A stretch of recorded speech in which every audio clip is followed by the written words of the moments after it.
What color crankbait should you use when you're fishing in current? When you're fishing in current, what color crankbait should you use?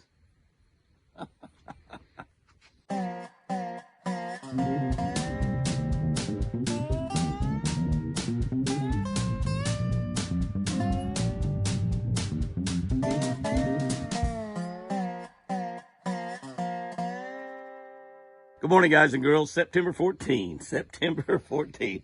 Golly, where has 2020 gone? It's been a crazy one, hasn't it? It's still crazy. It's got a long way to go to get back to normal.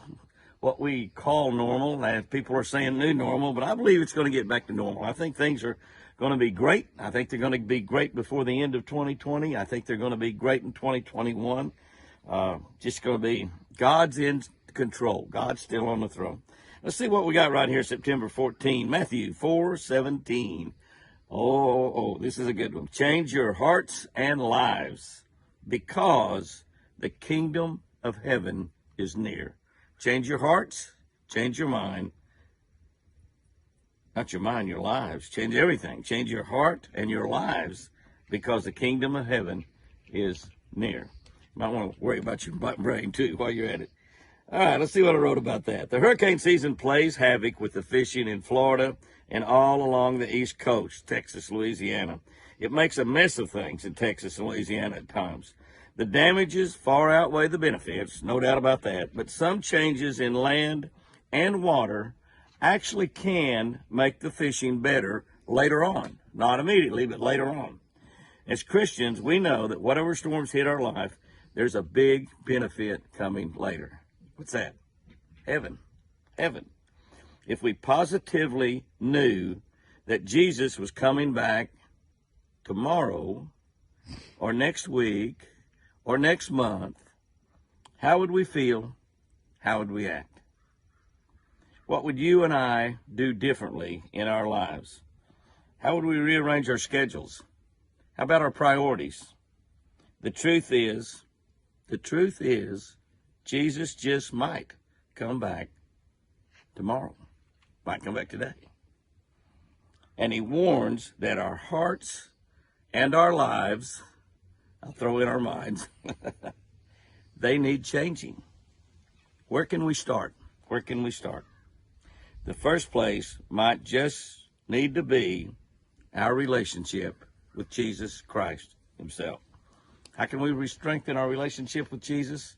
We can talk to him a little bit more. That'll strengthen it. We can read his word a little bit more. That'll strengthen it. We can just draw closer to God. You know, there's another scripture that says, if you'll draw close to me, I'll draw close to you. And that's what we want. We want to draw close to God. And we want God drawing close to us. Change your hearts and lives because the kingdom of heaven is near. I've received so many comments in the last few months with all of this craziness going on in America about the signs are right for Jesus' return to this earth. He promises he's coming back, and he will. Make sure that we're ready. Here's our tip for this week. Use a shad-colored crankbait if the current is flowing. That's right, a shad-colored crankbait if the current is flowing. Now, why do we need to do that? We need to do that because current causes shad to come to it. So if you have water running, if you have water coming in the upper end of a lake, coming into creeks, coming out of, they could even be coming out of a sewage plant. Listen to me.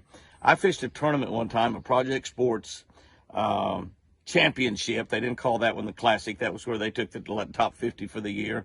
And actually, while I was fishing that, Chris was fishing a Bassin Classic down in Mississippi on Ferguson, I believe is where she was fishing in Mississippi. And she actually won that Bassin Classic on Ferguson. I wasn't there because I was fishing the Project Sports Championship on the Mobile Delta. And I found a bunch of fish where actually a sewer pipe, you know, like this big a sewer pipe, 3 or 4 foot across, was running into the river. And there's several rivers and stuff up there, and I was up around big ships and the ship channel and everything, lots of industry there. And I went by a place, and there was a sewer drain coming in, and the water was very, very effluent. It was just so green. It had so much nitrogen and stuff in it to clean it up because it was coming out of that sewer and being dumped back into the Delta, the Mobile Delta. And I saw that thing, and I pulled over there for it because the water was just pouring out of it, and it was creating a lot of current. When I got over there were shad in there by the thousands. Just you could almost walk on the shad. There were so many. And I thought, my gosh, look, I found the mother lode of shad in this whole river. There's got to be fish here. And I couldn't catch anything. But I figured out how to catch them. And I'll tell that story sometimes a little bit later. Remind me to tell that story sometimes a little bit later. I finished second in the tournament. I'll put it that way. But the bass were there. It just took a special deal to be able to catch them. So that current, that effluent water coming in, which of course those shad were feeding on that too, that current created those shad to be there. Shad-colored crankbaits work good when you have current. Guys and girls, go out there and have you a great one today. And remember, I love you.